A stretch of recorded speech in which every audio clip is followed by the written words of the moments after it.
Assalamualaikum warahmatullahi wabarakatuh. Waalaikumsalam Waalaikumsalam warahmatullahi wabarakatuh. Salam warahmatullahi wabarakatuh. Baik, terima kasih Bapak Ibu. Senang kita berjumpa kembali dalam agenda kita Diklat di Damba Angkatan 15 yang sudah dibuka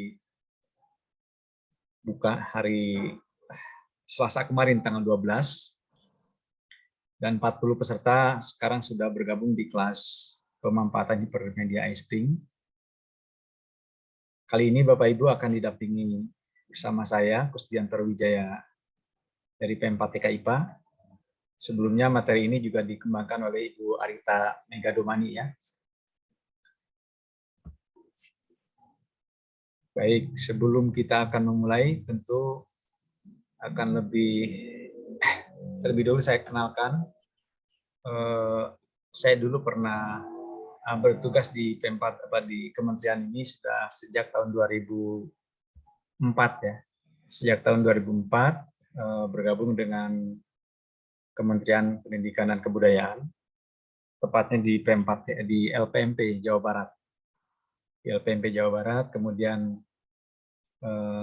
ditugaskan di Kementerian tahun 2007 untuk mengembangkan beberapa sistem, termasuk sistem NUPTK, kemudian sistem pembuatan NUPTK, sistem untuk mensupport sertifikasi guru, AP2SG, yang saat ini mungkin masih Bapak Ibu memanfaatkan sistem itu, juga sistem NUPTK yang sudah bergulir di generasi ketiga. Saya mengembang dalam pengembangan sistem NUPTK di generator pertama kali, sehingga Bapak Ibu saat itu sangat mudah sekali mendapatkan NUPTK ya.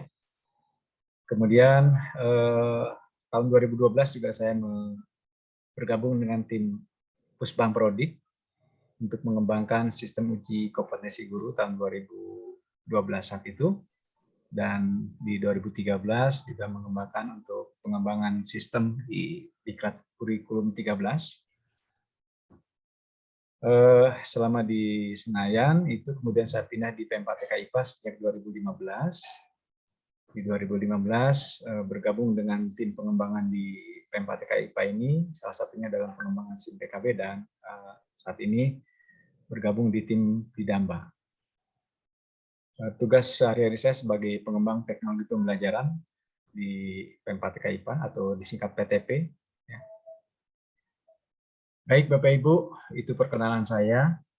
Saya ingin mengawali dengan pembicaraan kita, diawali dengan program besar yang dikeluarkan oleh Pak Nadiem Makarim, Pak Menteri kita, di awal tahun 2019 atau di tahun 2019, di awal-awal beliau menjabat sebagai Menteri, Merdeka Belajar, ini yang dikeluarkan oleh beliau terkait dengan sekolah, guru, dan siswa, di mana sekolah, guru, siswa tentu diberikan kebebasan untuk berinovasi, diberikan kebebasan untuk belajar mandiri, dan diberikan kebebasan untuk berkreatif. Dan semua ini tentu tidak hanya pemerintah pusat saja yang menggerakkan, tidak hanya pemerintah daerah saja yang menggerakkan, tentu ada komponen yang paling penting yaitu adanya di tingkatan sekolah. Bagaimana anak didik kita bisa kreatif, bagaimana guru kita bisa kreatif, bagaimana sekolah kita juga ikut kreatif. Artinya lingkungan sekolah kreatif menghasilkan ide-ide baru, kemudian anak didik kita, guru kita juga sama-sama melakukan inovasi ataupun mengimplementasikan serta mewujudkan konsep-konsep baru yang sudah dirancang dalam kreativitas tadi. Nah, belajar mandiri. Ini belajar mandiri yang tentu di era masa pandemi ini banyak sekali hal yang dituntut karena anak didik kita jauh dari tempat tugas kita, guru ada di rumahnya, siswa ada di rumahnya, kemudian juga sekolah, jauh dari sekolah. Artinya ketiga komponen tadi, guru, siswa, dan sekolah itu berbeda tempat, tapi pembelajaran harus tetap jalan. Ada 3 poin yang harus dijadikan acuan kita dalam belajar mandiri. Siswa tentu harus bisa belajar dengan teratur. Nah, kedisiplinan inilah kata kunci daripada belajar teratur. Disiplin menjadi kata kunci untuk kita atau semua komponen, guru ataupun siswa bisa belajar mandiri. Ini. Pastinya anak didik kita pada zaman sebelum masa COVID bisa sekolah, datang ke sekolah, sudah bisa disiplin dengan mandi di pagi hari. Itu menjadi hal yang sangat tidak pernah terlewatkan. Tapi untuk kondisi saat ini bisa jadi anak didik kita belajar tapi tidak mandi pagi. Dengan sendirinya kualitas pembelajaran pun akan menurun. Anak didik kita pun tidak siap untuk belajar gara-gara tidak mandi. Saya yakin kondisi kesiapan tubuh kita pada saat badan kita sudah segar, sudah mandi, anak didik kita akan siap dengan belajarnya. Disiplin. Maka dari itu kata kunci disiplin adalah membiasakan belajar dengan teratur, persiapan dengan teratur. Nah, ini jangan lupa anak-anak kita agar dipastikan kalau biasanya hadir di sekolah, diperiksa tangannya, kukunya, dan lain sebagainya. Nah, dalam hal ini tentu disiplin harus diterapkan. Membangun rasa kreatif, ya, membangun rasa kreatif, ingin lebih tahu itu yang ditonjolkan dalam belajar mandiri, sehingga istilah kepo muncul, knowing everything, particular object. Jadi anak didik kita arahkan untuk jangan malu, jangan sungkan untuk bisa bertanya. Kemudian memiliki motivasi yang kuat. Memiliki motivasi yang kuat, yang tentu motivasi ini menjadi dasar daripada inisiatif. Jadi inisiatif tidak akan jalan tanpa adanya motivasi. Baik. Oke, dari kondisi yang ada Bapak Ibu, Merdeka Belajar yang dicanangkan Bapak Menteri sangat beralasan karena kondisi lingkungan kita ada di masa revolusi industri 4.0, di mana semua produk-produk, semua komponen itu sudah mengimplementasikan teknologi intelligent production. Semua alat pada era e-commerce zaman tahun 2000-an, ya, e-commerce sudah diluncurkan sejak tahun 2000. Orang sudah ditawarkan untuk bisa membeli barang-barang melalui internet tahun 2000, tapi tidak bisa meyakinkan apakah barang yang kita beli saat itu bisa sampai ke rumah kita, sehingga tidak bisa orang percaya, tidak bisa percaya untuk membelinya. Namun setelah ditemukannya teknologi GPS yang bisa digabungkan dengan web, ya, GPS digabungkan dengan web. Kalau GPS dari zaman sebelum 2000 itu sudah ada, ya, geografi posisi satelit. GPS sudah ada tahun 2000, sebelumnya pun sudah ada, tetapi tidak bisa diimplementasikan dengan teknologi IT. Nah, di era tahun 2007, ya, era tahun 2010 mungkin, ya, era tahun 2010 mulai menggeliat, di mana keyakinan untuk membeli market di internet tidak akan bisa jalan kalau tidak dibarengi dengan pergerakan barang. Maka pergerakan barang ini sudah bisa terpantau dengan diterapkannya, diintegrasikannya GPS ke dalam web. Integrasikannya GPS ke dalam web pembelian ataupun e-marketing. Jadi Bapak Ibu, revolusi industri ini benar-benar memberikan dampak besar pada lingkungan sekitar, pada dunia global ini, termasuk dunia pendidikan. Anak didik kita begitu banyak disodorkan dengan informasi-informasi yang dengan mudah bisa dicapai, bisa didapatkan. Oke. Dan tentunya dengan kondisi yang ada, maka tuntutannya adalah anak didik kita, baik itu guru, anak didik kita, guru, dan pihak sekolah tentu diharapkan untuk mampu dalam hal apa? Mampu dalam mengimbangi keterampilan abad 21 ini. Ya, mengimbangi. Harus memiliki keterampilan untuk menyikapi abad 21. Mulai dari keterampilan belajar dan berinovasi, kemudian keterampilan teknologi dan media informasi, dan keterampilan hidup, serta keterampilan berkarir.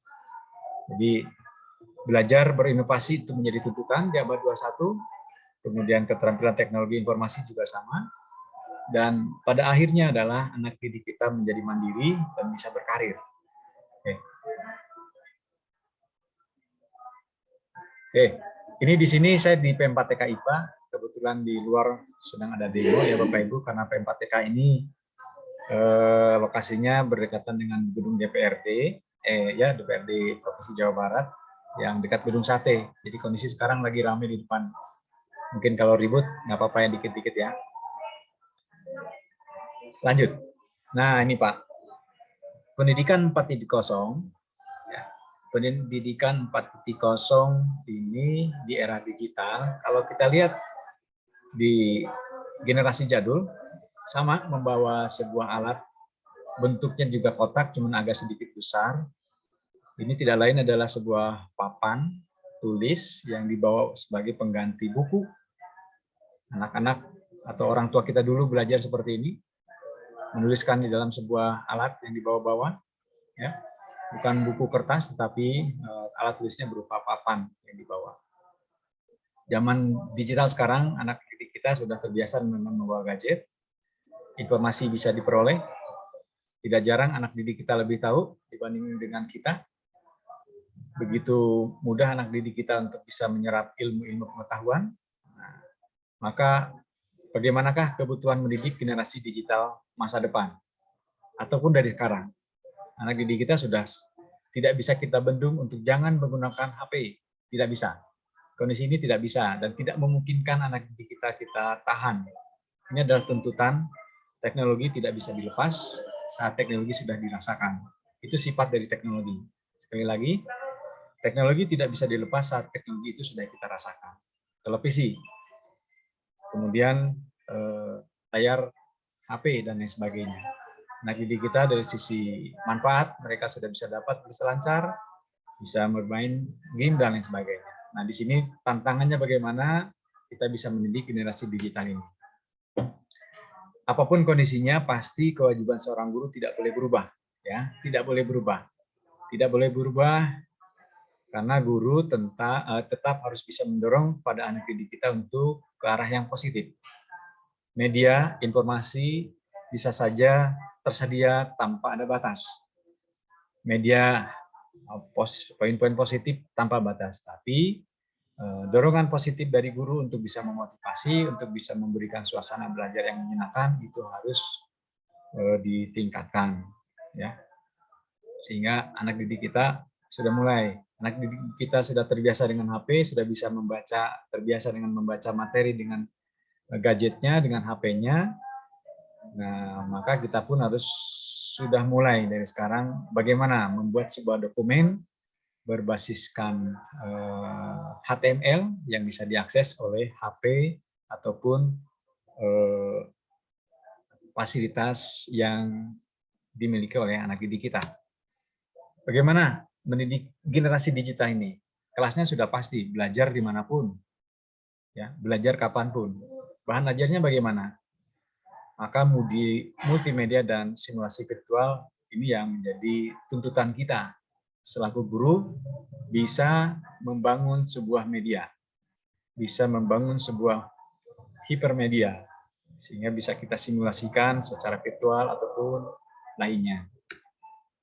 Ini Pak, survei yang ada. Semua bisa saya tunjukkan, tahun 2020 kemarin, Dirjen GTK sudah membuat survei.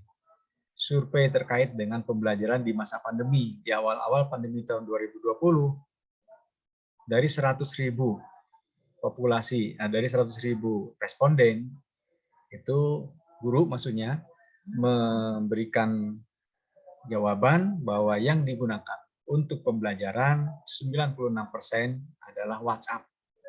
Karena saya yakin WhatsApp ini tidak ada pelatihan menggunakan WhatsApp. Semua bisa menggunakan WhatsApp. Anak didik kita tidak punya HP, dia masih bisa pinjam orang tuanya, HP orang tuanya, WhatsApp. Sehingga pesan-pesan itu bisa disampaikan melalui WhatsApp, pembelajaran jarak jauh masih bisa diterapkan. Tentunya masih ada banyak hal kekurangan dengan WhatsApp ini.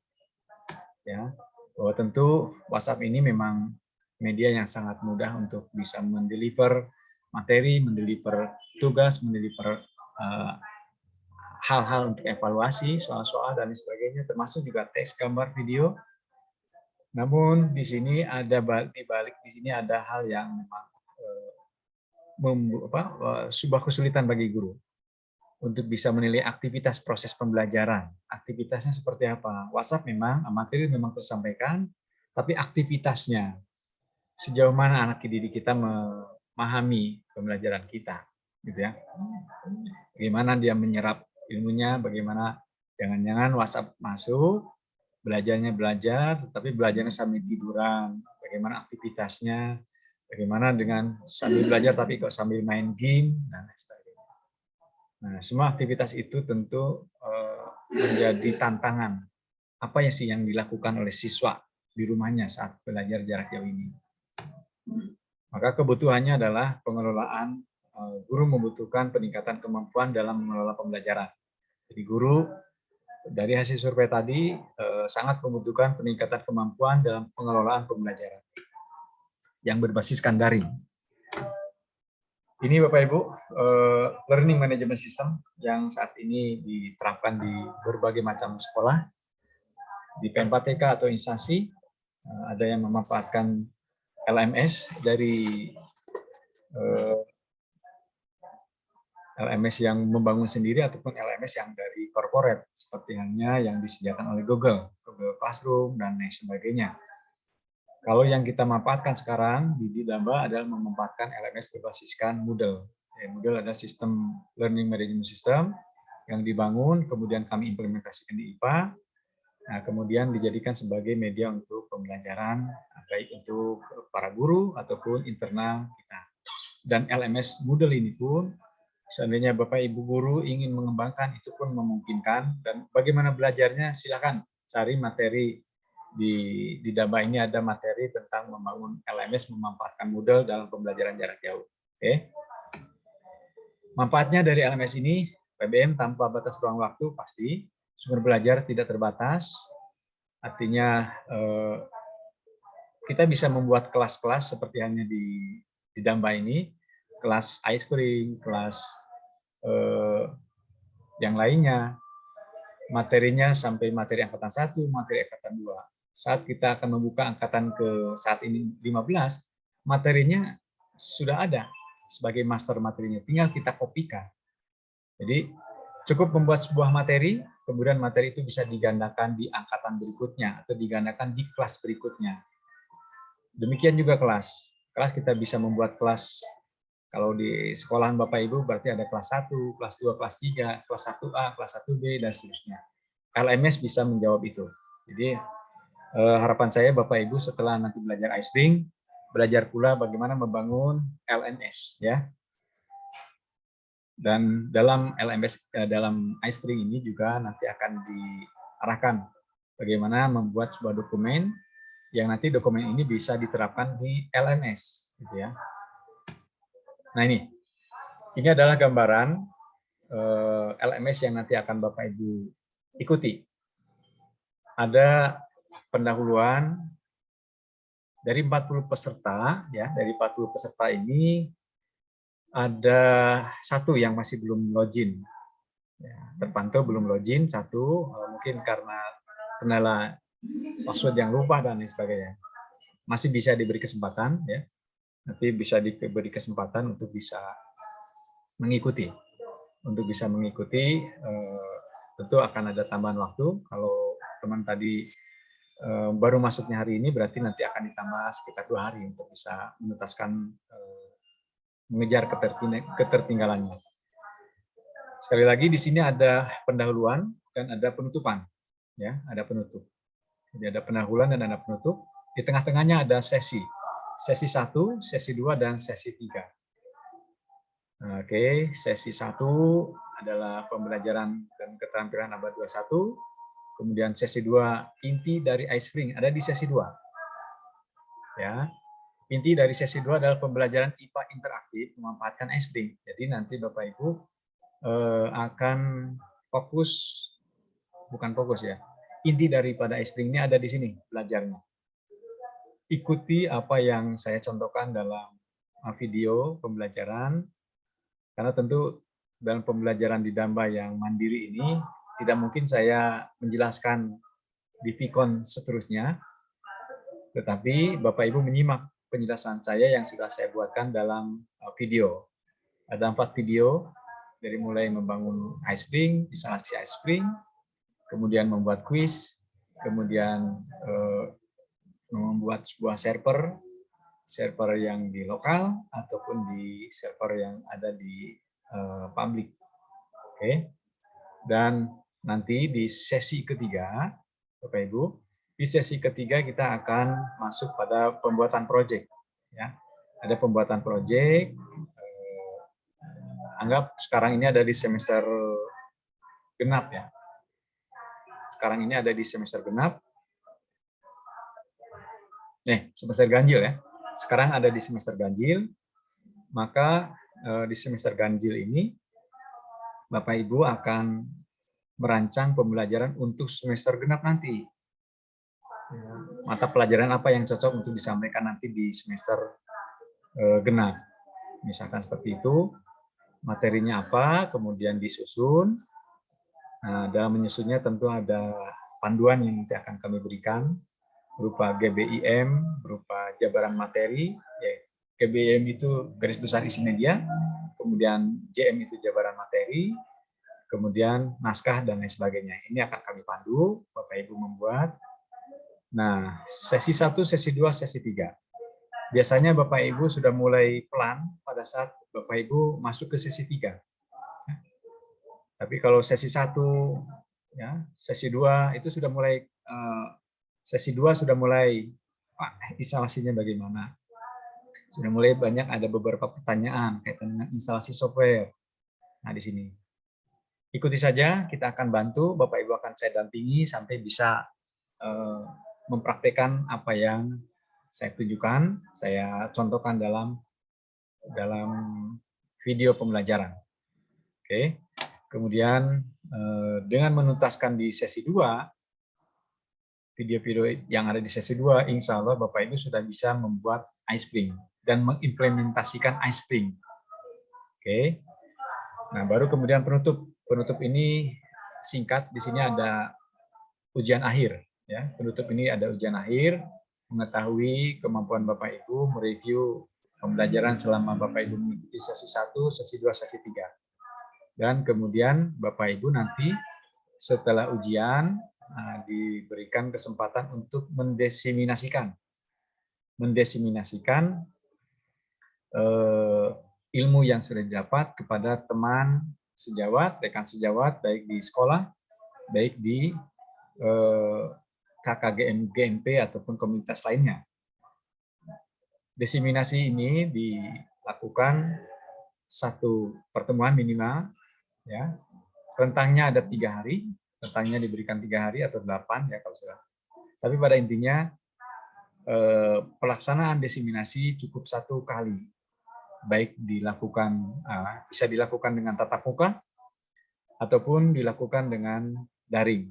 Misalkan saya akan menerapkan secara daring memanfaatkan Zoom, boleh silakan.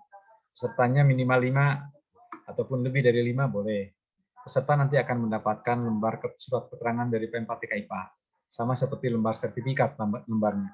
Tapi tulisannya adalah surat keterangan.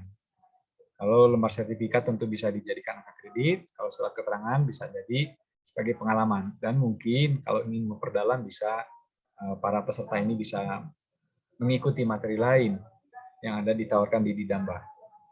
Sekali lagi, Didamba memiliki banyak pengembangan dari sisi konten dan pengembangan dari sisi kerjasama. Di angkatan 14 ke bawah, Didamba bekerja sama, diampu atau diajari atau difasilitasi oleh teman-teman internal Pempat IPA. Ada dari Widya Suara, ada dari pengembang teknologi pembelajaran. Widya Suara ada yang menggunakan materi dengan mata pelajaran sesuai dengan mata pelajarannya di jenjang SD, SMP, SMA, ya khususnya keIPA-an.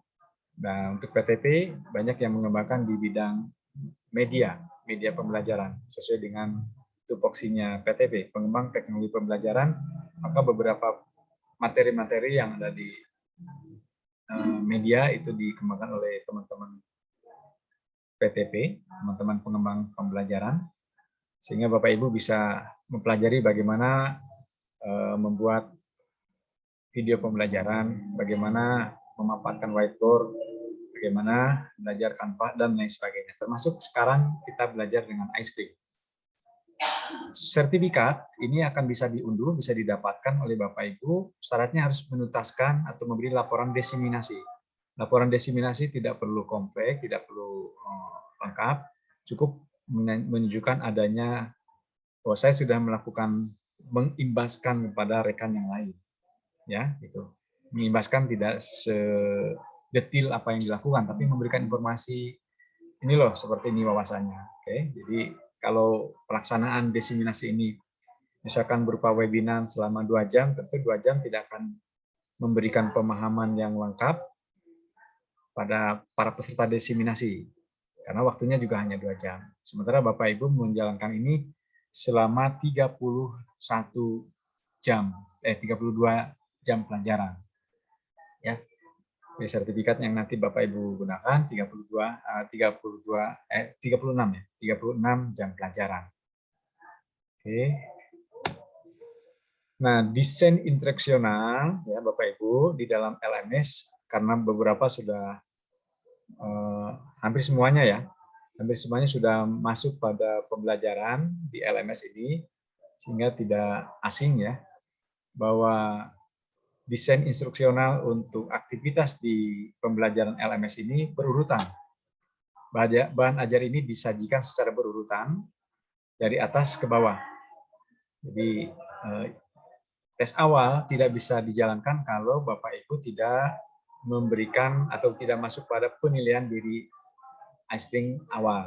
Demikian juga terus ke bawah. Jadi saling berkaitan. Secara berurutan, tuntaskan dulu yang paling awal, maka berikutnya akan terbuka. Demikian seterusnya.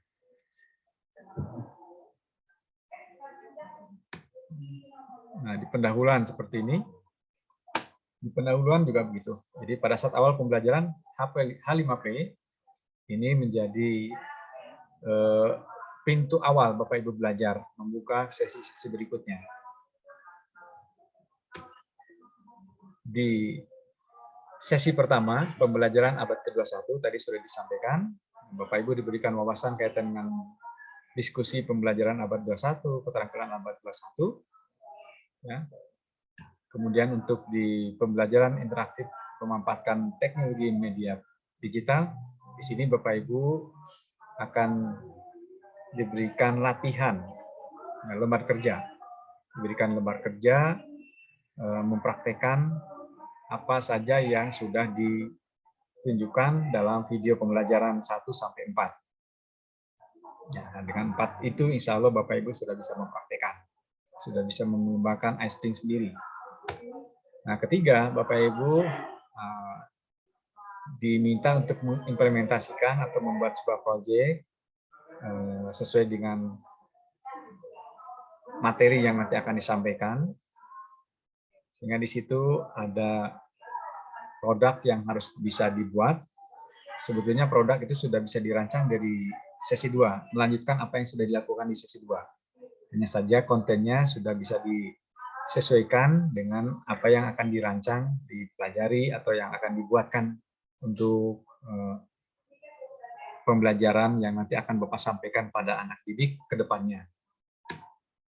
Nah, penutupan tadi sudah disampaikan, diseminasi juga, sertifikat oke.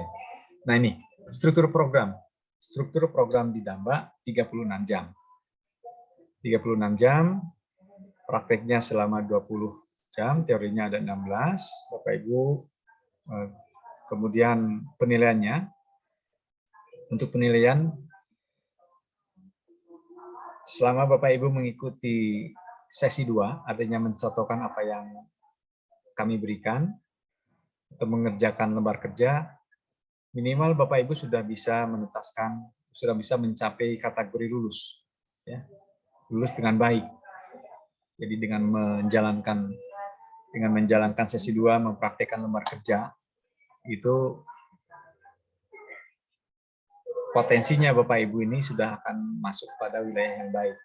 Tapi pada saat Bapak Ibu mengerjakan ataupun menuntaskan proyek, di sini akan masuk pada sesi baik sekali. Karena kemungkinan besar nilainya akan terdongkrak dengan mencapai 90 ke atas dengan menuntaskan di sesi ketiga. Nah, untuk yang peserta yang nilainya di bawah 70, maka masuk kategori kurang, ya, masuk kategori kurang dan ini tidak bisa dinyatakan lulus. Ya, maaf, jadi hanya mendapatkan surat keterangan ikut diklat. Ya. Oke, ini waktu menyesuaikan. Nah ini activity completion. Bapak Ibu nanti akan kami berikan gambaran, akan kami berikan progres untuk menyemangati saya ada di posisi mana, pekerjaan saya apakah yang lain juga terlambat atau saya saja yang terlambat. Nah ini nanti akan terlihat. Sesi 1, sesi 2, sesi 3. Ada 3 blok. Masing-masing sesi nanti akan diberikan penilaian ataupun ketuntasan ya. Seperti ini. Aktivitas untuk L30 ternyata di awal masih kosong nih. Yang lainnya sudah masuk ke sesi 3, tapi yang L30 ke bawah ini nilai atau aktivitas progres aktivitasnya masih di bawah rata-rata. Kecenderungan peserta yang seperti ini tidak akan bisa menuntaskan. Biasanya peserta yang di awal sudah mengabaikan untuk berlatih ataupun menyia-nyiakan waktu kesempatan longgar, itu akan seperti ini nasibnya. Ya, akan seperti ini nasibnya karena mengabaikan waktu. Pembelajaran kita itu mandiri, Bapak Ibu. Pembelajaran kita ini mandiri, tapi terbimbing. Artinya ada hal yang ingin ditanyakan, saya jelaskan, saya arahkan, saya luruskan, dan ada beberapa waktu juga selaku fasilitator memberi kesempatan untuk mengikuti, membuka video konferensi, belajar secara langsung, sehingga Bapak Ibu bisa mengikuti pembelajaran menggunakan Zoom. Namun sekali lagi, mengikuti Zoom itu bukan sebuah kewajiban, tapi kewajiban saya memfasilitasi. Jadi Zoom diwajibkan kepada fasilitator untuk membuka layanan pembelajaran minimal 2 kali, maksimalnya 3 kali. Jadi saya diberikan kewajiban minimal 2 kali, maksimal 3 kali untuk memberikan layanan Zoom, membimbing secara langsung. Tetapi Bapak Ibu, kalaupun tidak mengikuti 1 kali pun tidak jadi masalah, karena tidak diwajibkan. Ya, seperti itu. Namun alangkah lebih baik kita ini belajar bersama, ya selagi longgar waktunya, silakan bergabung untuk bisa berdiskusi, bisa sharing, ya, bisa saling membantu, bisa saling memberikan masukan. Oke, sekali lagi, kondisinya ada 8 peserta. Biasanya kondisi seperti ini biasanya mengabaikan waktu yang longgar, ataupun mungkin ada alasan ataupun ada halangan lain. Ya, kalau sekarang ini bulan April, mungkin Bapak Ibu sudah mulai ada yang siap-siap dengan ujian sekolah untuk kenaikan ataupun untuk persiapan ujian nasional, gitu ya, ujian kenaikan, ya, ujian kelulusan ya, seperti ini. Monggo diatur waktunya, jangan sampai waktu longgar tersia-siakan, karena sangat mudah sekali sebetulnya, apalagi sesi 1, jangan takut nilainya di bawah rata-rata, karena sesi 1 kami berikan kesempatan dan kami paksa untuk bisa mencapai nilai 80 di tes sesi 1 itu. Jadi setelah belajar sesi 1 di tes akhir, itu dipaksa, kalau belum 80 harus ngulang lagi ujiannya. Mana yang betulnya? Ya, tesnya seperti itu. Begitu juga tes sesi 2. Tes sesi 2 juga dipastikan Bapak Ibu harus bisa mendapat nilai 80. Sehingga Bapak Ibu dipaksa untuk mengulang lagi kalau belum dapat 80. Mengulang lagi, apa jawaban benarnya. Jadi tidak keliru. Kemudian juga di sesi 3 juga demikian, diberi kesempatan untuk ujian. Nah, untuk sesi akhir, maksudnya di penutupan, yaitu ujian akhir hanya diberi kesempatan 2 kali. Ujian akhir hanya diberi kesempatan 2 kali ujian, dengan nilai yang tertinggi itulah yang diambil. Sehingga kalau misalkan ujian pertama nilai 70, aduh penasaran saya ingin meningkatkan jadi 80 atau lebih dari 70. Boleh ujian kedua. Boleh juga merasa cukup 70. Nah, kalau ingin mengulang lagi untuk kedua kalinya boleh. Kodalnya nilainya jadi 100, ya bagus, berarti 100 yang dipakai. Tapi kodal ternyata setelah ujian lagi nilainya di bawah 70 menjadi 60, yang diambil adalah nilai yang tertinggi. Jadi nomor 70 yang akan diambil, bukan 60 gitu ya. Oke. Sekali lagi saya wanti-wanti agar teman-teman pada saat ada waktu longgar, pada saat ada permasalahan jangan ditunda, sampaikan ya, sampaikan di forum, sampaikan juga bisa di pertanyaan di WhatsApp gitu ya. Boleh, sehingga bisa kita tuntaskan, bisa kita bantu. Kecuali mungkin Pak, saya kondisinya ada yang di rumah sakit, seperti ada kemarin ada beberapa yang kondisi ada yang sakit atau keluarganya yang sakit. Silakan waktunya dikondisikan, kesehatan lebih utama. Oke. Waktu nanti akan kita buat kesepakatan, Pak, boleh nggak ada sedikit kelonggaran waktu, bisa seperti itu. Disampaikan saja, jangan sungkan ya. Disampaikan saja terkait dengan waktu, benturan kegiatan disampaikan. Dan pada intinya kita sama-sama di sini belajar, bisa sama-sama membantu. Saya sedikit mungkin ada sedikit pemahaman di bidang jaringan, di bidang sistem, di bidang membangun aplikasi, Bapak Ibu, kaya dengan ilmu, kaya dengan materi yang ingin Bapak Ibu wujudkan berupa konten berbasiskan web. Namun masih sedikit pengetahuannya untuk merubah itu. Nah, bagaimana mewujudkannya? Mari kita kolaborasi. Saya akan coba sedikit sharing, Bapak Ibu juga akan coba mewujudkan itu. Sampaikan itu idenya, nah, kita akan coba wujudkan. Nah, oke. Sampai sini. Ada yang ingin ditanyakan? Jadi kalau ada yang ingin ditanyakan Bapak Ibu, supaya nggak ngantuk nih, kalau saya ngomong terus, Bapak Ibu mungkin saja jadi ngantuk. Silakan bertanya. Mulailah bertanya supaya pembicaraan kita diklat pertemuan kita lebih rame ya. Silakan. Jadi kalau ada hal yang ingin ditanyakan, jangan sungkan untuk langsung bertanya. Sampai sini dulu Pak. Silakan. Ada yang ingin tanyakan? Assalamualaikum Pak Kus, saya Ibu Tia Ya. ingin bertanya. Ya Bu. Ya Bu Tia dari Lampung, Pak Kus, teman-teman semuanya. Tadi saya sudah mendengar penjelasan Pak Kus bahwa setiap sesinya ketuntasan nilainya itu nilainya 80 dan diberikan kesempatan satu kali mengulang.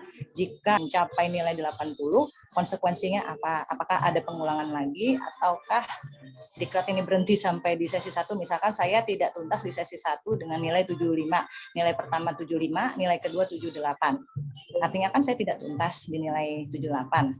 Nah, untuk konsekuensi ke depannya apa? Apakah diklat berhenti sampai di situ? Apakah ada pengulangan lagi atau bagaimana?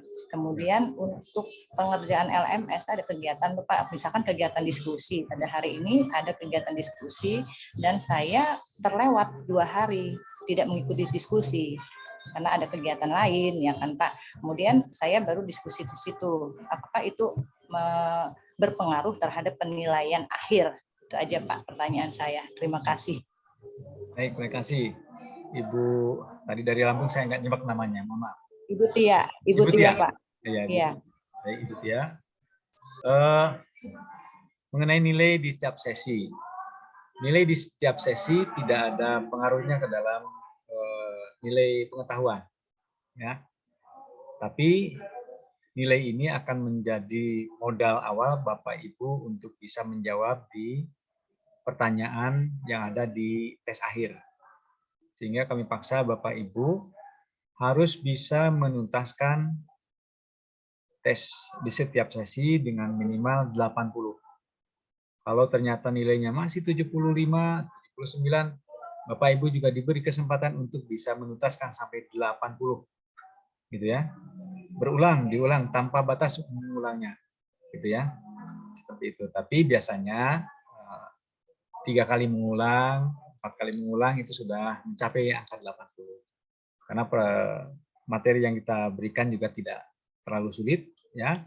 Dan saya yakin kaitan dengan pembelajaran abad 21, keterampilan abad 21, ataupun nanti di iSpring itu bahasanya bahasa yang umum yang sifatnya mudah untuk dipahami, mudah untuk disimak gitu ya. Nah, sekarang kaitan dengan diskusi di forum, ternyata Ibu baru datangnya di sesi kedua ataupun di hari kedua. Nggak apa-apa, respon saja apa yang jadi bahan diskusi dari forum terkait dengan topik-topik yang dibuat, tinggal direspon. Jadi tidak menjadi masalah Ibu datang terlambat, karena pembelajarannya mandiri, Bapak Ibu bahkan bisa menuntaskan ataupun bisa menyusul di waktu yang sama. Oke, gitu ya, Bu Tia ya. Jelas Bu Tia? Jelas Pak Kus, terima kasih atas penjelasannya. Baik. Silakan yang lainnya mungkin ada hal yang ingin ditanyakan. Saya Pak Agus Diantoro. Pak Sumardi ya, silakan Pak Sumardi. Selamat siang Pak. Assalamualaikum warahmatullahi wabarakatuh. Waalaikumsalam warahmatullahi wabarakatuh. Alhamdulillah sampai detik ini saya sudah mencoba untuk menjelajahi LMS, terutama sampai di tugas membuat kuis, latihan kuis. Oh iya. Yang saya tanyakan Pak, di tes awal dulu kan ada prioritas tuh di tes awal satu itu nilainya tidak mencakup 80, misal hanya 73. Apakah itu perlu diulang atau bagaimana? Itu yang pertama. Tapi yang untuk sesi 1, sesi 2, alhamdulillah bisa 100% untuk mengerjakan. Tapi untuk tes awal memang hanya sekitar 73. Apakah itu perlu diulangi? Kemudian yang kedua, ketika tadi ada tugas membuat latihan inspiring di YouTube-nya yang dipandu dari YouTube-nya Pak Kusdiantoro, itu saya sudah membuat ya Pak ya, sudah mengirim.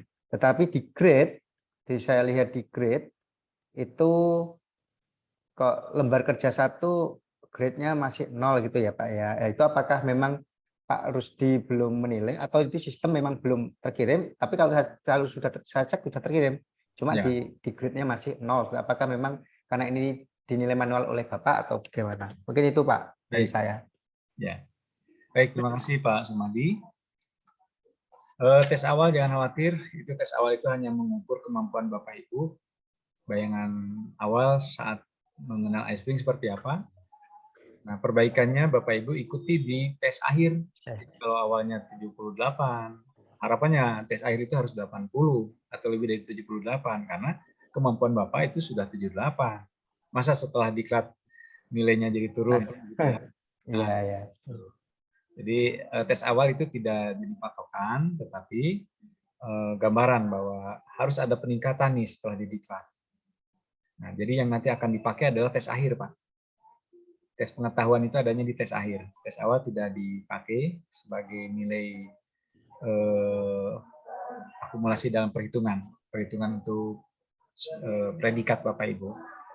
Kemudian untuk tugasnya sudah dikirimkan, sudah mulai mengirimkan kuis dan lain sebagainya.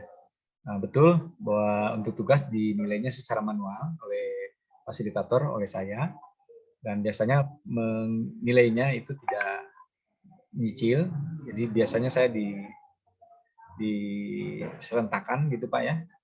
Namun mungkin nanti ke depan satu persatu bisa di awal apa bisa dicicil. Gitu. Jadi untuk saat ini untuk nilai tugas dari kiriman-kiriman Bapak Ibu belum saya nilai. Oke, nggak apa-apa. Karena terima kasih Pak. Tugas di sesi 1, sesi 2 itu kan lebih pada mengulang atau menirukan apa yang sudah kita atau apa yang sudah Bapak Ibu lakukan. Dan hasilnya pun berupa bukti bahwa Bapak sudah menirukan. Bukan produknya ini, bukan. Ya. Bukan hanya, oh ini loh buktinya bahwa saya itu sudah mempraktekkan, bahwa saya sudah menginstal iSpring, bahwa sudah menginstal web server XAMPP, ya gitu ya. Intinya apa? Ya, print screen layar tampilan Explorer-nya seperti itu. Oke. Ya. Oke. Terus. Ya, terima kasih Pak. Silakan. Makasih. Yang lain ada? Saya Pak. Boleh, silakan Ibu Neri. Ya, Ibu Neri ya. Nani. Bu Nani, Bu Nani. Iya, baik. Ini Pak, kemarin kan saya udah nyoba install iSpring sama apa tes satu lagi ya. Ya. Nah, itu pas yang install yang kedua itu terkendala di Java-nya, katanya di laptopnya itu belum terinstall Java. Terus pas saya coba install Java, entah kenapa nggak bisa juga itu. Ada masukan nggak dari Bapak? Baiknya gimana gitu? Ya. Oke. Instalasi untuk untuk mengkonversi HTML to APK, ya. Ya, APK itu memang membutuhkan instalasi untuk Java. Oke, untuk Java. Proses instalasi Java secara otomatis akan diminta pada saat Java di laptop Bapak Ibu posisinya sudah out of date. Jadi harus diupdate ke versi yang baru yang sekarang ini berlaku di Java. Silakan nanti diinstal Java-nya. Biasanya Bapak Ibu instalasi Java itu akan berhasil normal. Nah, nanti kendala dari yang nanti Bapak yang Ibu sampaikan, Bu Neni sampaikan, ternyata trouble-nya di mana, nanti disampaikan, bisa di capture gambarnya apa yang jadi kendala, ya. Ada oh beberapa. gitu. Nanti bisa langsung tanya ke Bapak gitu ya, Oke ya. terkait itunya. Soalnya dari tadi tuh ngutak-ngatik gitu ya, ini nggak bisa gitu. Akhirnya yaudah stop dulu gitu daripada pusing. Nanti Ya, bisa tanya ke Bapak kali ya? ya, oke. Oke. Oke. Makasih, Pak. Baik. Oke, saya lanjutkan dulu Halo, materinya Pak. ya. Oke, ada lagi, silakan. Halo. Boleh, silakan Pak Sabto. Ya, terima kasih Pak. Ya, monggo Pak. Setelah saya menginstal iSpring, itu di sudut kanan atas itu tertulis remaining waktu atau limit aplikasinya ya Pak. Ya. Boleh nggak Pak kalau misalnya itu yang, apakah itu mungkin iSpring-nya trial atau gimana Pak? Ada yang sifatnya permanen nggak? Ya. Terima kasih Pak. Jadi Bapak Ibu, iSpring ini memang aplikasi berbayar, seperti halnya Bapak Ibu memanfaatkan Microsoft Office. Namun tidak jarang aplikasi-aplikasi seperti itu untuk pembelajaran itu banyak yang mudah untuk atau sharing di internet untuk dicarikan solusinya, gitu ya. Maka dari itu silakan Bapak Ibu bergabung di grupnya masing-masing untuk bisa memecahkan bagaimana caranya memecahkan masalah yang tadi Bapak sampaikan. Ya, itu yang seperti di saya juga ya sudah bisa dituntaskan, sudah bisa tertuntaskan masalah tadi, masalah expire-nya, gitu ya. Oke, sementara yang bisa saya jawab tidak lebih dari itu, hanya seperti itu aja dulu. Oke, terima kasih Pak. Baik, Pak. Oke, terus yang lain ada? Saya lanjutkan ya. Oke.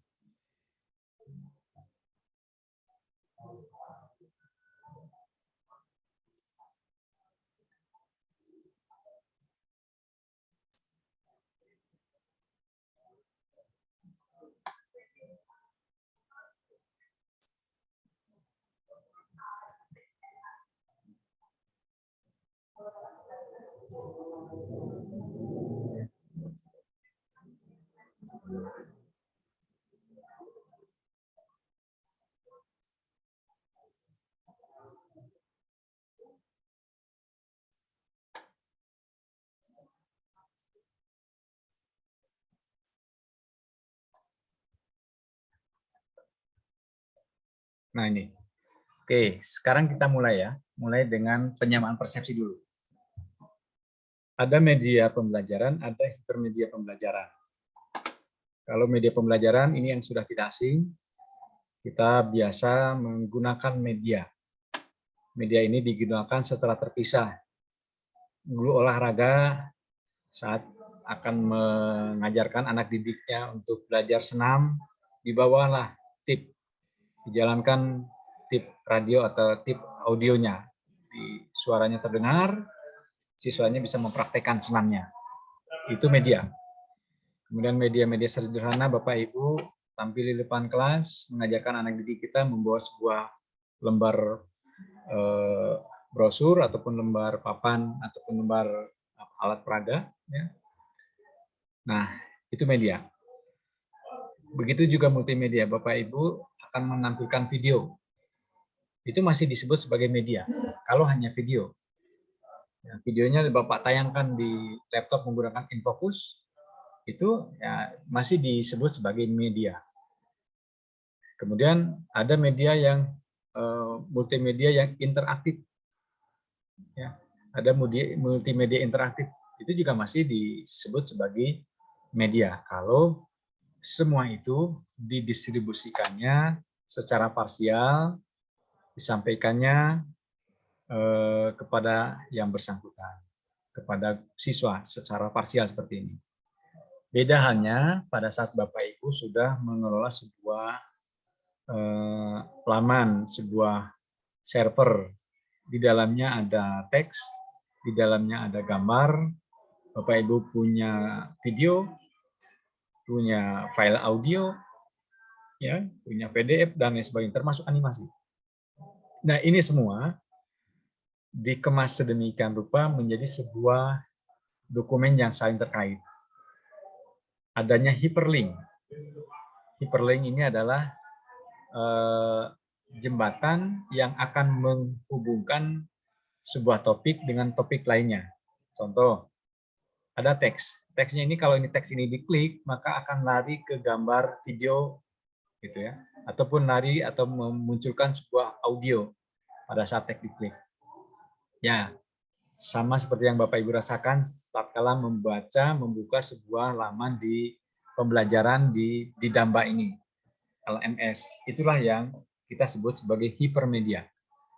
Hipermedia interaktif berarti ada umpan balik. Bagaimana siswa bisa merespon apa yang kita minta. Kalau video mungkin pasif, hanya menonton siswanya, menyimak, kemudian menyimpulkan dalam lembar kertas buku. Dalam hal ini bisa jadi anak didik kita penasaran untuk mengklik lagi hal yang lebih detail.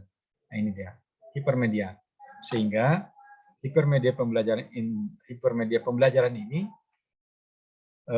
tidak bisa lepas dari yang namanya sebuah server ataupun web server. Maka dari itu nanti akan kita kenalkan bagaimana membuat sebuah web server. Dulu web server hanya orang-orang IT yang paham, sekarang tidak. Semua orang bisa. Oke, dulu orang-orang ataupun orang hanya tahunya bagaimana menulis di Word. Sekarang Word itu bisa dikonversi menjadi sebuah file HTML. HTML yang bisa dikemas, diakses oleh internet. Bisa dibaca di web browser, bisa dibaca di Google Chrome, gitu kan? Nah, seperti itu. Nah, ini. Jadi sampai di sini, saya kira jelas ya, bedanya antara media dan hipermedia. Kumpulan file ini yang terkoneksi dengan hyperlink dalam sebuah web server, itulah hipermedia.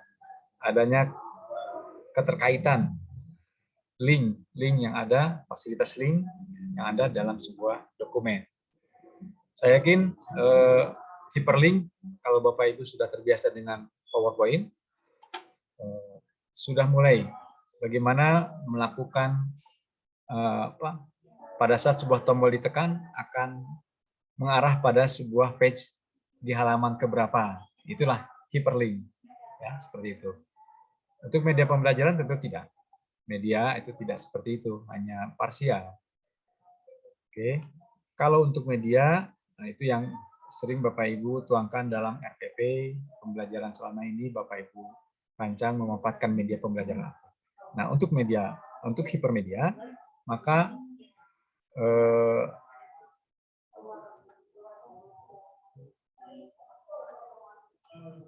alat yang akan dipakai, tools untuk perencanaan yang dipakai adalah GBIM, garis besar isi media, serta jabaran materi.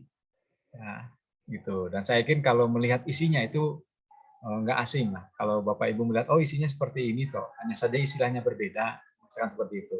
Bapak Ibu biasa dengan RPP. Nah, karena ini hipermedia, maka kita sebutnya adalah GBIM. Ada rancangannya itu seperti apa, formatnya seperti apa. Oke, itu nanti ada contohnya, ada formatnya. Oke. Nah, terkait hipermedia tadi,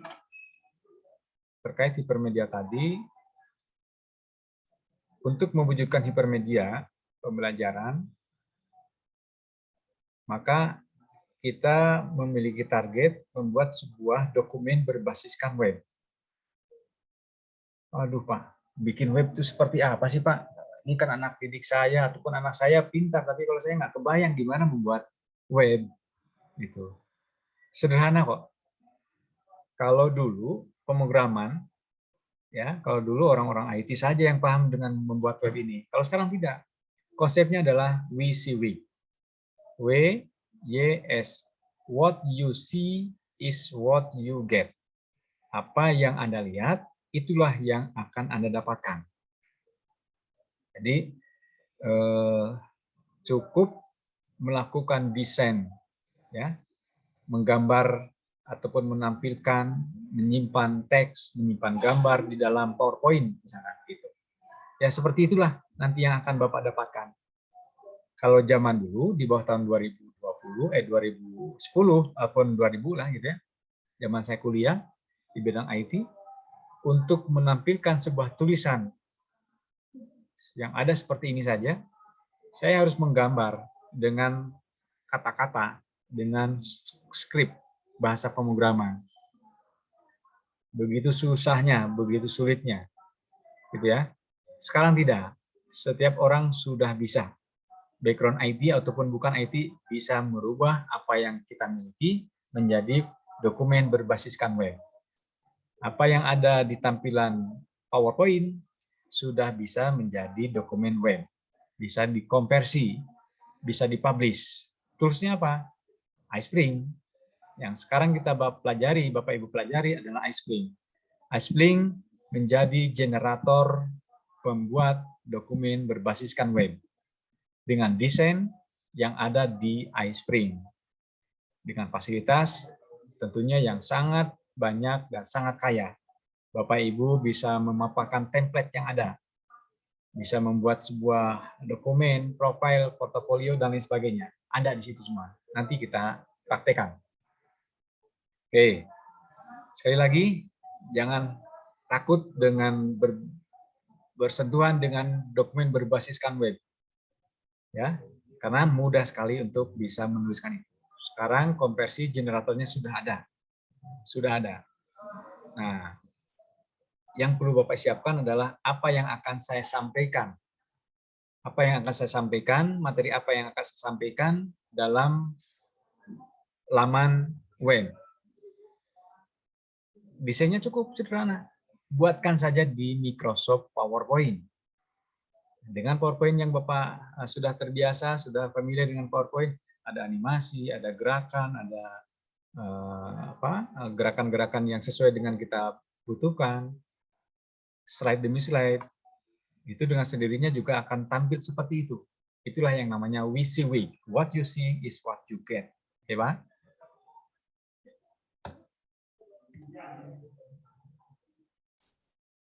Nah, yang tidak dimiliki oleh seorang ahli IT adalah sumber ilmu.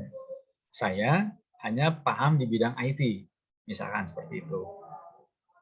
Saya yakin tidak bisa menyaingi Bapak Ibu dalam mengajar tentang ilmu fisika, mengajar tentang IPA, menyampaikan strategi bagaimana anak bisa paham dengan latihan-latihan teori-teori hukum Dalton, Newton, dan lain sebagainya. Oke, bagaimana anak bisa, nah Bapak Ibu mumpuni dengan itu. Tapi Bapak Ibu mungkin sudah mulai berpikir, saya kan butuh mengkonversi itu. Ya, sekarang kita kolaborasi. Bapak punya ilmu tentang materi pembelajaran, saya sedikit ilmu kaitan dengan teknologinya. Kita padukan, kita satukan. Gitu ya, kita satukan.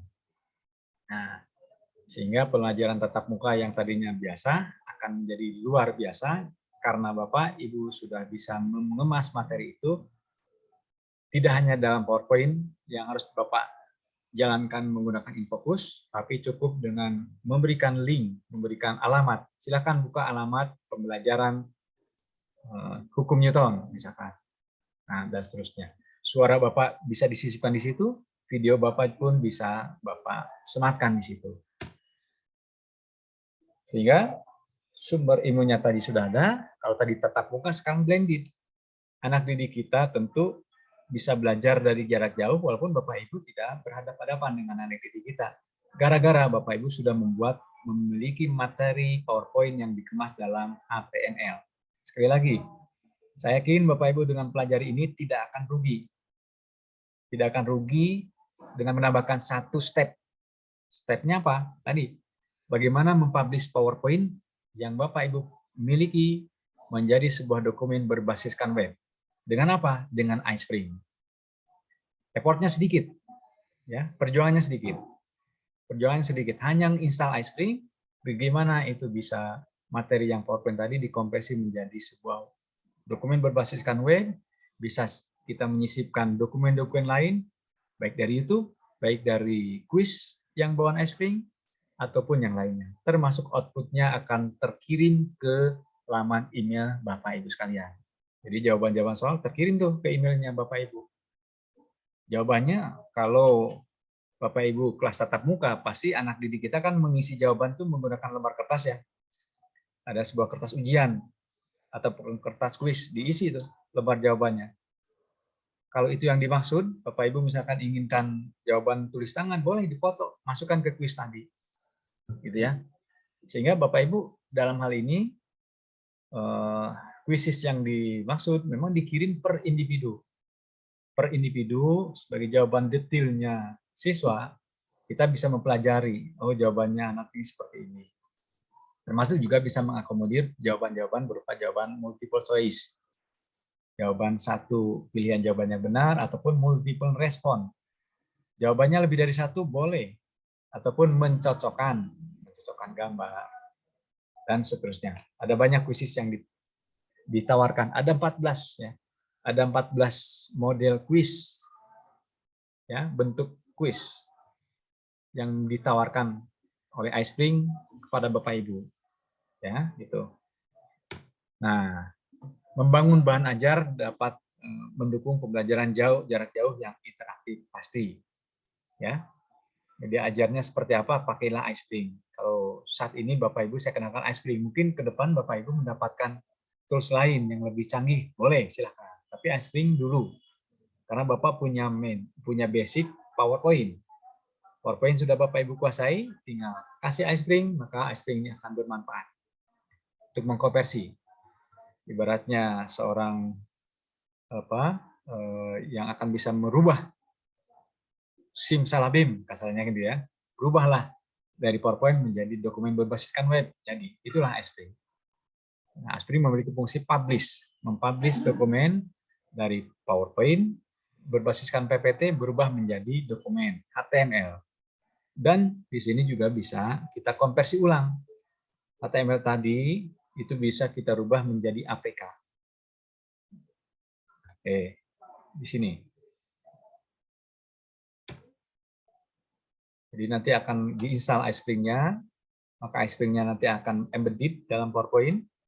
Kemudian fasilitas iSpring ada quizmaker, kamera, ada audio, ada visualnya.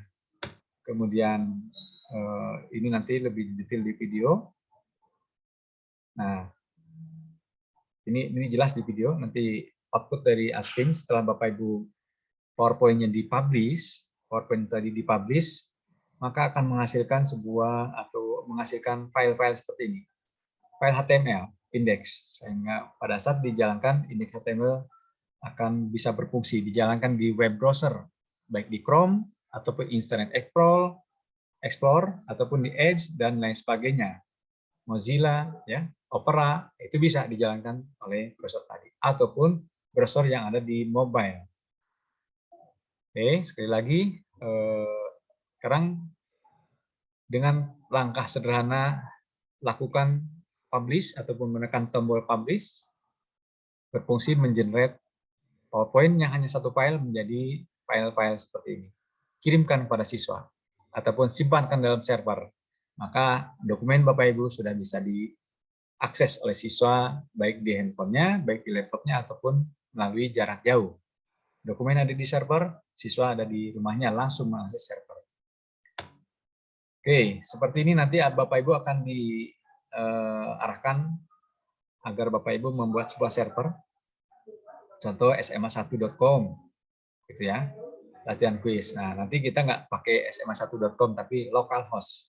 Karena dokumennya ada di laptopnya sendiri, jadi cukup untuk latihan itu di localhost. Juga bisa kita manfaatkan Google Drive. Google Drive dijadikan sebagai server untuk menyimpan dokumen pembelajaran kita. Oke. Ini Drive to Web, itu yang tadi ditanyakan saat install,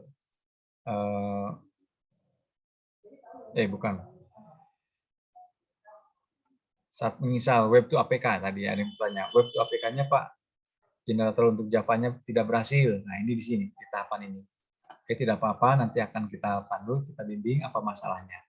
Untuk saat ini nggak bisa ditunjukkan, kecuali nanti saat Bapak Ibu diskusi di WhatsApp ataupun di tempat lain, di LMS, nah, Bapak Ibu nanti akan kita arahkan apa masalahnya. Web seandainya akan mempublish di Google Drive, ya, ini juga ada toolsnya, Drive to Web. Saya yakin ini juga sudah banyak yang tahu bagaimana mengkonversi HTML menjadi dokumen berbasiskan web. Ini yang perlu Bapak Ibu perhatikan. 1. Dokumen sudah ada. Bapak Ibu sudah punya dokumen berbasiskan web. Ada 2 kondisi yang bisa kita lakukan. Kita jalankan ya implementasinya ya. Dokumen tadi bisa dijalankan di lokal komputer. Jadi caranya, saya Pak tidak menggunakan server. Saya tidak punya server. Yang penting dokumen ini saya kirim saja kepada siswa. Ya, kirimkan filenya kepada siswa berupa file zip, kirimkan untuk diekstrak. Nanti siswa akan mempelajari ini. Itu secara manual berarti mengirimkannya. Apakah itu diunduh dulu, ataupun dikirim via WhatsApp untuk dijalankan secara manual.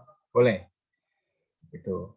Karena ada beberapa materi pembelajaran yang kita akan menerapkan prinsip, misalkan ya, Bapak Ibu akan menerapkan prinsip, anak ini harus bisa mengulang, dan mengulang, supaya dia ingat. Jadi dengan mengulang, misalkan kalau pelajaran bahasa Inggris, mengulang tentang materi, dia mendengarkan apa yang dijelaskan guru, dia akan mendengarkan pertama mungkin agak bingung, pendekatan kedua sudah mulai terbuka, mendengar ketiga kali, oh dia sudah hafal, sampai kalau dia mendengar 5 kali, dia sudah hafal di luar kepala, dia ya anak didik kita. Nah, materi ini bisa kita sematkan memanfaatkan APK. Jadi kalau selama ini APK itu dipakai oleh konten game, ya APK itu dipakai oleh konten game di lab di HP-nya siswa, siswa bermain game itu APK sebetulnya, ya APK, file APK. Aplikasi berbasiskan Android. Dia nyaman sekali dengan APK-nya. Bermain dengan game. Padahal itu adalah APK. Nah, kita pun di sini akan membuat itu. Hanya saja dengan konten berupa pembelajaran. Seperti apa? Kalau game di HP kan pasti bisa dijalankan tanpa ada internet, kecuali game online. Begitu juga APK. APK itu bisa dijalankan HP. Game tadi kan berbasis APK. Bisa dijalankan di HP-nya tanpa ada internet. Tentunya setelah diunduh. Dia akan bisa mengulang tanpa koneksi internet. Dia bisa mengulang sekali, kedua kali, tanpa ada internet bisa. Itulah keunggulan dari APK. Sehingga kenapa saya sisipkan APK, agar Bapak Ibu bisa menerapkan pendekatan itu. Di mana pembelajaran, ada beberapa pembelajaran materi yang siswa harus mengulang. Maaf Pak. Ya, gimana Pak? Slide-nya tidak berubah. Oh ya, ya, ini ya. Oke, APK. Nah kalau tadi yang lokal, kalau tadi pembelajaran lokal. Nah kalau yang untuk pembelajaran Android, seperti tadi saya jelaskan, ada APK seperti halnya yang sering dimanfaatkan oleh siswa, itu berupa game. Game itu berbasiskan APK, berbasiskan Android. Nah, kita akan membuat itu dengan materi yang sederhana. Pendekatannya adalah bagaimana materi APK ini bisa dijalankan berulang-ulang. Jadi fungsinya APK kita terapkan untuk fungsi itu. Sekali lagi, fungsi APK seperti hanya anak-anak kita bermain game di handphone. Itu adalah aplikasi dengan extension APK. Game Tetris, game apapun game yang ada di HP-nya anak-anak itu adalah APK. Ya, kita rubah, bukan kita rubah. Kita sekarang Bapak Ibu guru sudah mulai gimana akan menyisipkan sesuatu yang bisa diulang-ulang oleh siswa di handphonenya tanpa ada internet, gitu. Maka rancanglah sebuah materi singkat, baik itu hafalan ataupun teori. Misalkan teori hukum Newton pertama. Jika sebuah benda bergerak maka akan cenderung bergerak, gitu kan? Seperti itu. Kalau benda diam maka akan cenderung diam. Dengan tentunya ada sedikit gambar-gambar, ada sedikit wawasan-wawasan yang mendukung itu. Sehingga dia bisa mendengarkan, dia bisa melihat, dan dia bisa menggerakkan atau bergerak dengan tangannya. Sehingga tiga alat panca indera ini akan bisa menyatu untuk bisa memuatkan anak didik kita untuk belajar lebih cepat dan lebih lama ingatannya. Nah, sekarang di sini nanti akan kita giring Bapak Ibu membuat sebuah APK, sederhana saja APK-nya, tapi kontennya adalah konten yang ini kayaknya cocok untuk hafalan, untuk mengingat, diulang-ulang, gitu kan? Karena kalau kita ngulang, dia akan ingat, dia akan tidak sadar dia akan ingat. Itulah fungsi APK, Web to APK. Ini akan kita praktekkan di modul ketiga kalau tidak salah. Nah, kemudian iSpring LMS. Ini tantangannya. Bapak Ibu nanti akan belajar bagaimana lokasinya server, PC-nya siswa, ditempatkan di PC-nya siswa. Bagaimana siswa mengakses di web browser, bagaimana siswa mengakses menggunakan APK Android. Ini tantangan kita untuk Bapak Ibu harus mempraktekkan 4 video yang saya berikan. Karena dengan 4 video ini, step demi step, langkah demi langkah, kalau perlu Bapak unduh videonya, ya. Sekali lagi, unduh video pertama misalkan, pelajari 1 ataupun 10 menit pertama ataupun 5 menit pertama, jalankan, kemudian skip. Kemudian Bapak praktekkan. Jalankan lagi, skip, Bapak praktekkan. Terus gitu. Jadi videonya sudah diunduh dulu. Sudah diunduh dulu, nah Bapak tirukan apa yang saya peragakan, apa yang saya contohkan. Sehingga di situ akan Bapak Ibu rasakan, oh iya, seperti ini. Bisa, gitu ya. Saya kira penjelasannya sudah saya buat efektif, sehingga tidak ada banyak hal yang terbuang waktunya. Oke, dan di sini ada iSpring. iSpring juga punya bawaan iSpring Player ya. Ada iSpring Player. iSpring Player yang nanti bisa diunduh di handphone, sehingga seandainya Bapak Ibu akan menjalankan menggunakan iSpring Player. Oke, saya kira untuk penjelasan saya, materi saya untuk saat ini sampai di situ. Kita akan diskusi ya. Jam 14.20. Silakan Bapak Ibu kalau ada hal yang ingin ditanyakan atau ingin didiskusikan, monggo. Halo Pak. Ya, silakan. Terkait masalah kuis yang kirim ke email guru Pak. Ya.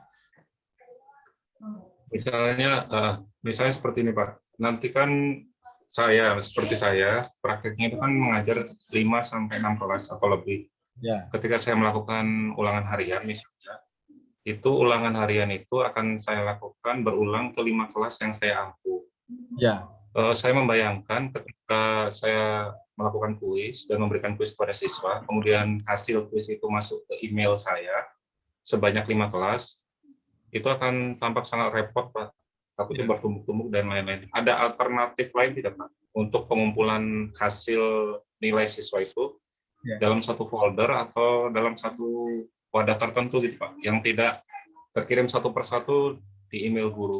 Takutnya tertumbuk-tumpuk, terus kemudian tidak terorganisir gitu, Pak. Terima kasih, Pak. Baik.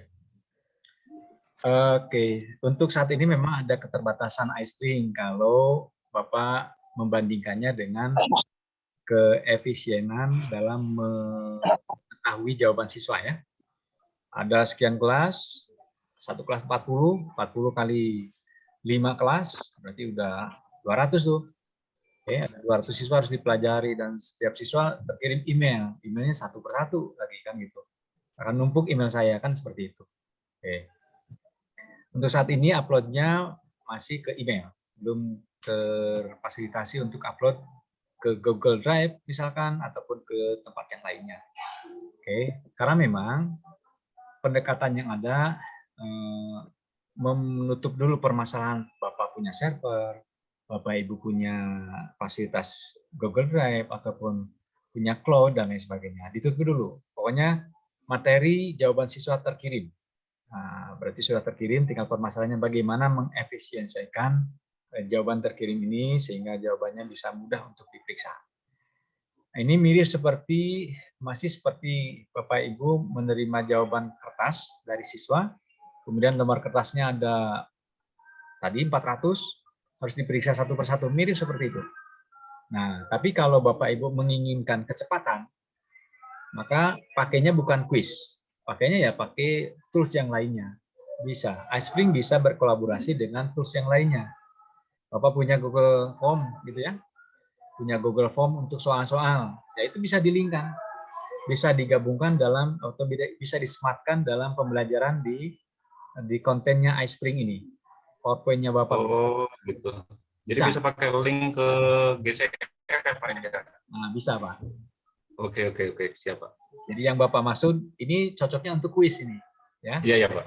Cocoknya untuk kuis, masuk, jawabannya langsung, tidak banyak-banyak, bisa gitu kan? Nah, tapi lebih pendekatannya tadi karena kuis ini ada 14 model kuis yang bisa Bapak Ibu terapkan.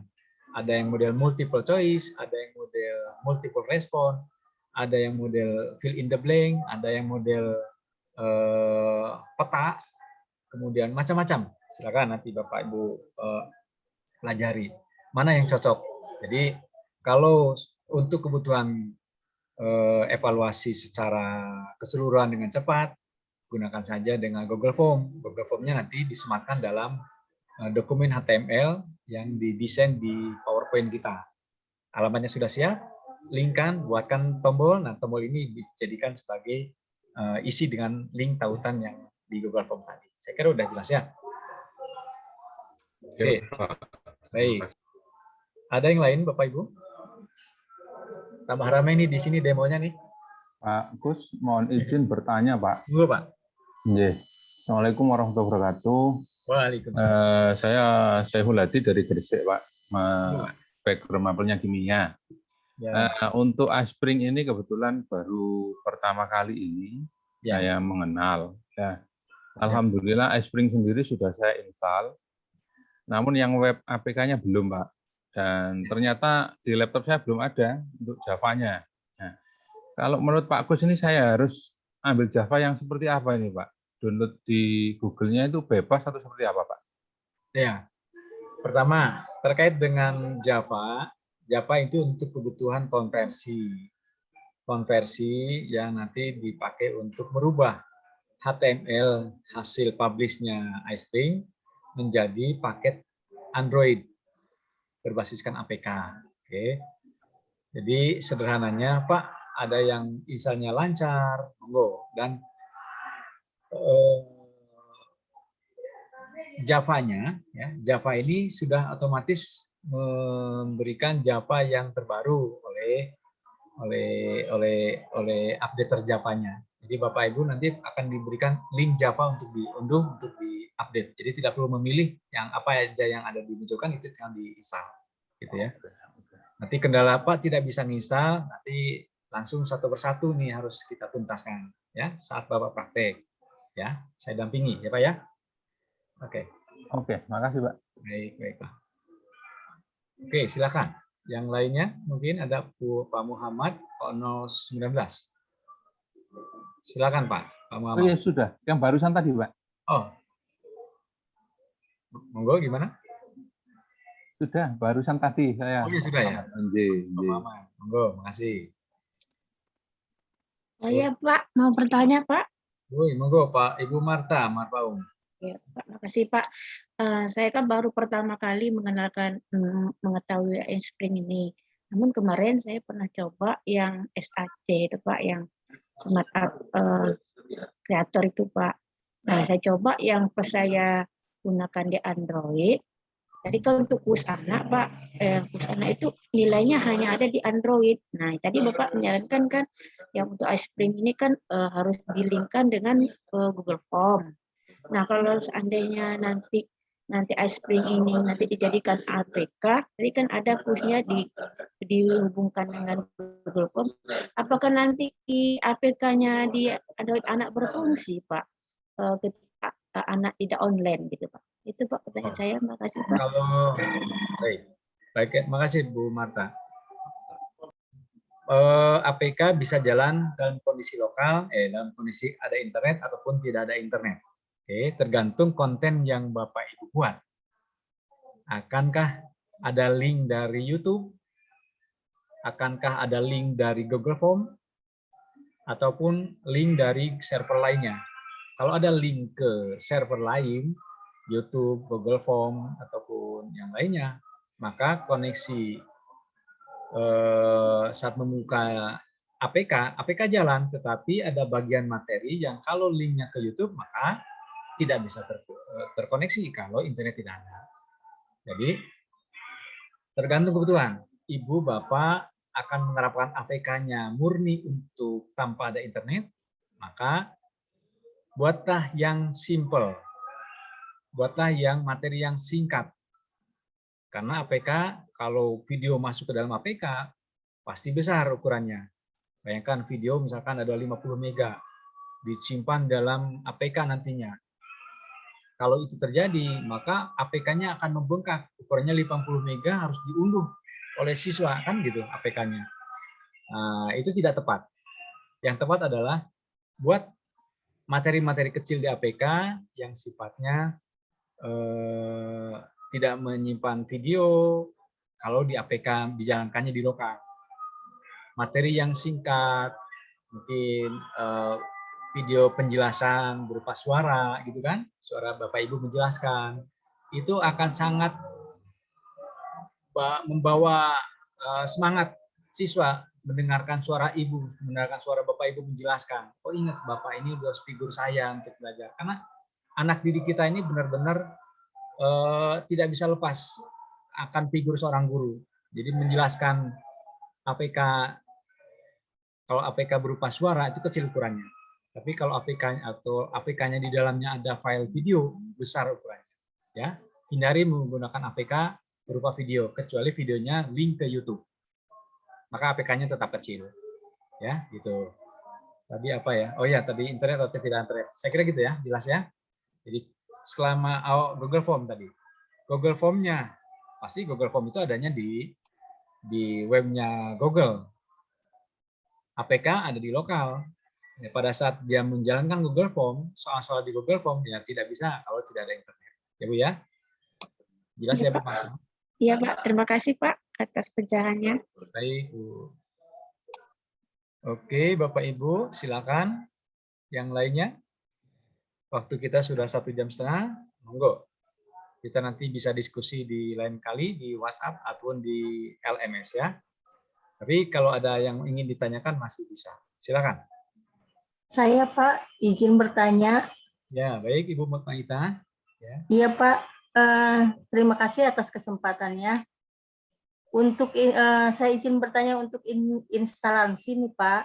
Ya. Saya hanya ingin lihat hasil instalasi yang benar itu seperti apa gitu di laptopnya. Karena saya sudah mencoba install, cuman ada beberapa bagian yang belum bekerja. Kemudian di luarnya sih udah ada gitu. Jadi yang instalan yang sudah benar dan memang bisa dipakai itu seperti apa gitu di bagian depannya. Mungkin jadi, itu aja Pak, terima kasih. Install apa ini? Yang atau iya, web server? XAMPP? Iya. Yang dari unggahan download itu saya sudah mencoba install yang ini yang di sini yang berhasil website 2 APK Build. Itu yang keluar itu Pak. Oh, ke APK Braille, ya. Yang mana lagi Pak? Ada 3 ya. Oke, mumpung ditanyakan. Iya Pak, baik. Apa? Saya coba jelaskan. Pertama, saat Ibu install ada, ini saya share pertama. Setelah menginstal iSpring Suite, ini terlihat ya PowerPoint saya ya.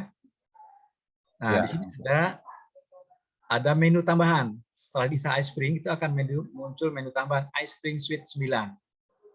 Ini yang jadi dilihat di PowerPoint-nya juga ya. PowerPoint-nya. Jadi dia langsung baik.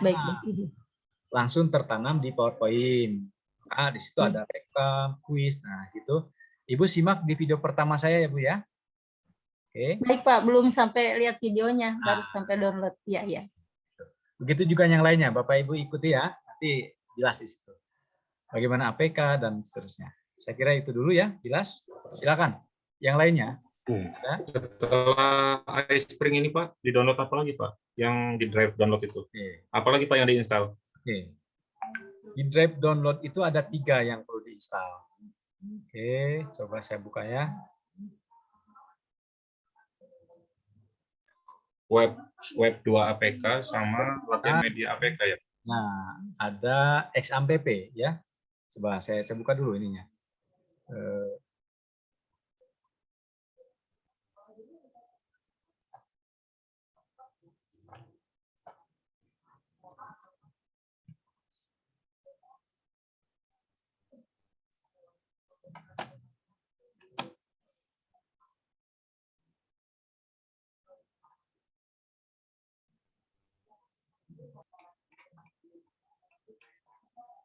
Terlihat ya tampilan saya ya? Terlihat Pak. Oke. Ini Bapak Ibu. Pertama iSpring Suite 9.3.6. Tetap saja semua peserta memanfaatkan iSpring Suite 9.3.6. Kalau nanti setelah install, saat dijalankan lagi ada permintaan untuk update ke 10, jangan ya. Tetap saja di 9.3.6. Tetap di 9.3.6. Oke, sehingga permasalahan tadi yang disampaikan terkait dengan masa 14 hari dan lain-lain itu nanti akan terjawab. Oke, tetap saja di 9.3.6. Kemudian yang kedua, install Web to APK. Ini juga ada nomornya ya. Nomor 2 itu Web to APK di instalasinya. Yang ketiga, Web Server XAMPP yang perlu diinstal. Jadi poin 1, 2, dan 4. Ini yang nanti akan Bapak Ibu install. Intinya, silakan unduh dulu. Cara menginstalnya, simak video 1, simak video kedua, simak video ketiga. Cara menginstalnya XAMPP bagaimana? Simak video ketiga atau keempat, saya lupa itu. Nah, gitu. Kalau ini handout untuk iSpring-nya, saya kira itu. Demikian Pak, yang tadi tanya tentang apa saja yang diinstal, ya? Ya. Oke. Bagaimana Bapak Ibu yang lain?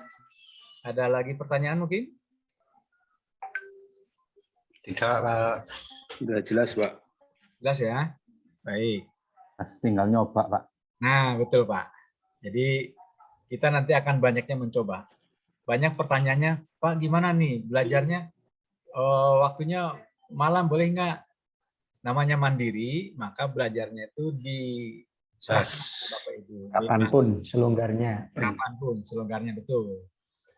Kalaupun saya tidak memberikan video conference seperti ini, ya video call seperti ini, itu tidak apa-apa. Bapak tidak ikut juga tidak apa-apa. Oke.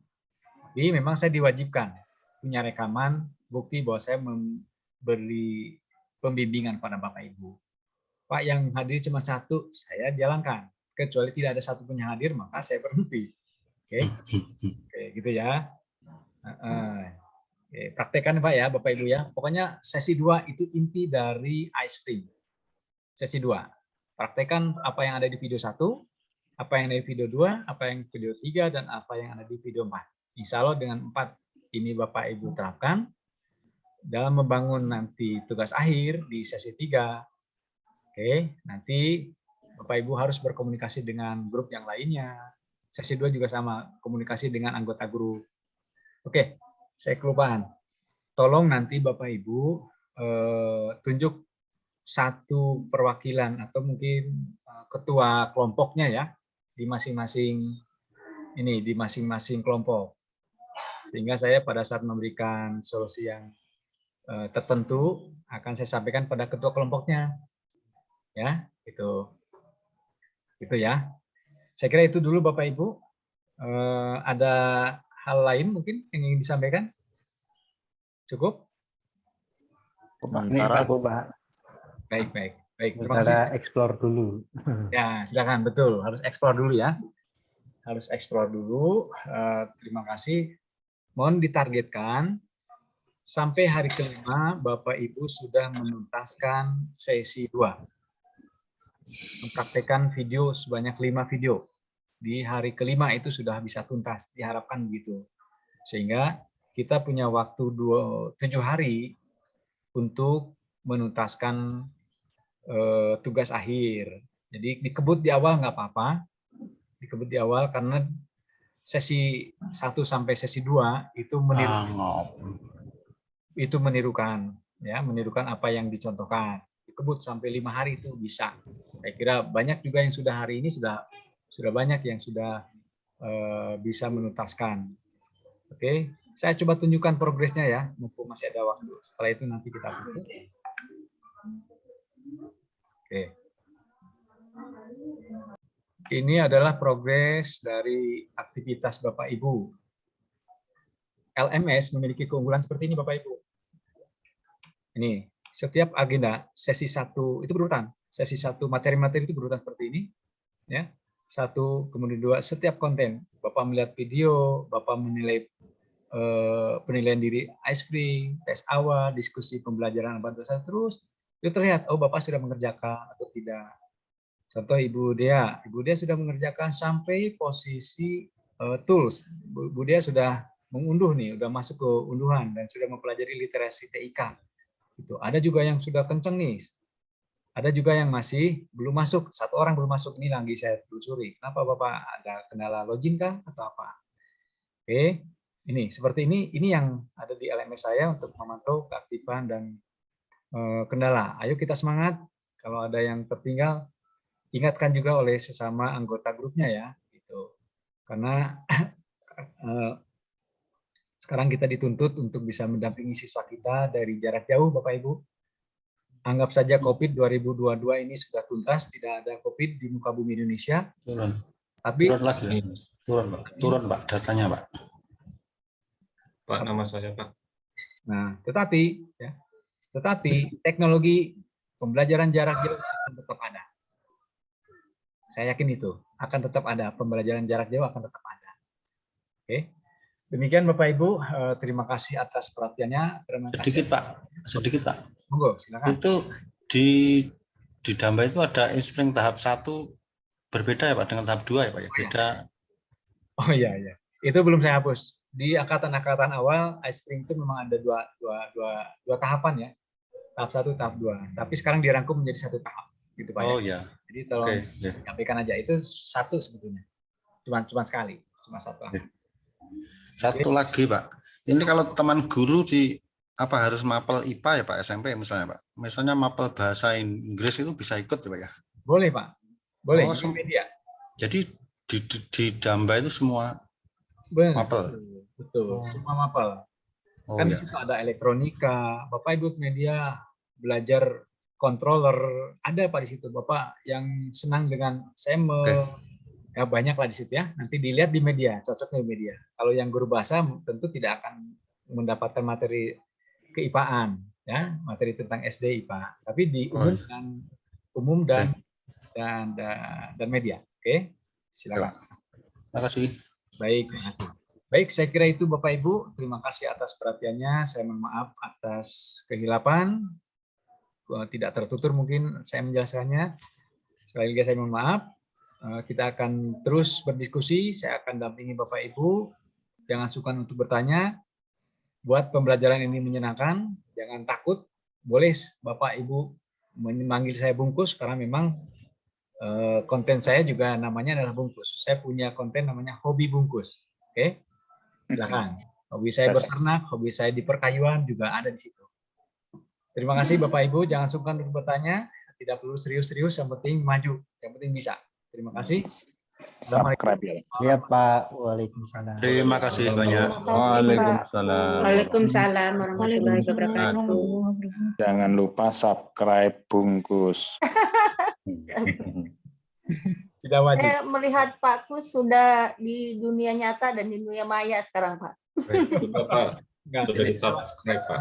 Ini masih maya, Bu. Hanya hobi. Kebetulan nyata sudah pernah lihat Pak waktu di interaksi Pak. Oh ya. Inovasi, ya betul. Iya.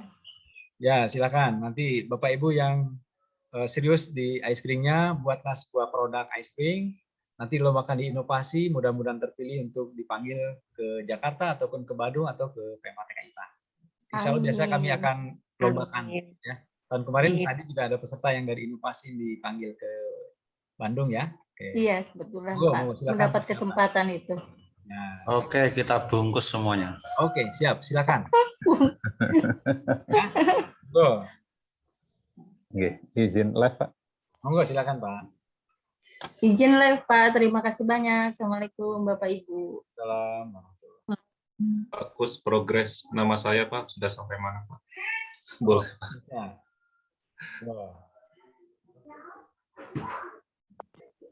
Ini Pak siapa tadi Pak? Sabto, Pak. Sabto SMP Bandung 50. Pak Sabto, berarti dari S saja saya cari. 50 Bandung, Pak. Nah, ini. Oke, Pak. Ya. Sudah video kedua ya? Ya, Pak. Ya, oke gitu ya Pak ya. Jadi yang sekarang ikut video juga gitu akan otomatis nih. Karena Bapak ngeklik video komplain di link itu, oh Bapak ikut video, gitu ya. Iya, iya. Oke, monggo. Terima kasih Pak. Pak, saya Pak, Marta Marpaung, Pak. Ibu Marta. Iya, Pak. Ini. Loh, videonya kok nggak hidup sih, Pak? Oh, belum, kan ada jeda mungkin ya. Oke, nggak apa-apa, biarin aja Bu. Nanti juga otomatis kok. Terima kasih, Pak. Oke. Yang Purwanto, Pak. Pak Purwanto. Ini Pak Purwanto. Sudah sampai lembar kerja pertama ya? Ya. Joko Ristanto ada, Pak? Siapa? Pak Boris? Joko Ristanto. Tidak ada.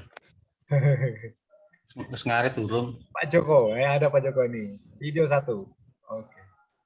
Pak, bertanya Pak. Ya, monggo. N, Pak. NU, Pak. NU Nur, Pak. Nur. Pak Nur Hamudin. Oh ya. Aduh, Pak Nur Hamudin kencang banget ini. Sudah video. Oh, ya. Lanjutkan. Terima kasih. Makasih. Pak, kalau yang dapat kesempatan tadi, itu otomatis nanti ketika kita mengirim yang produk ice cream ini nanti dipilih atau ada seleksi lagi? Oh, yang ini ya inovasi. Iya. Ada seleksi Bu. Jadi kan pengajuannya banyak ya Bu ya. Nanti di diseleksi. Nah, termasuk juga saya masuk dalam tim seleksi di situ ya. Silakan. Pamit izin keluar. Assalamualaikum. Ya Pak, maturun. Terima kasih. Pak, saya izin live, Pak. Makasih. Izin live ya, Pak. Ya, silakan. Oke, saya juga izin live, saya akan rekam ya.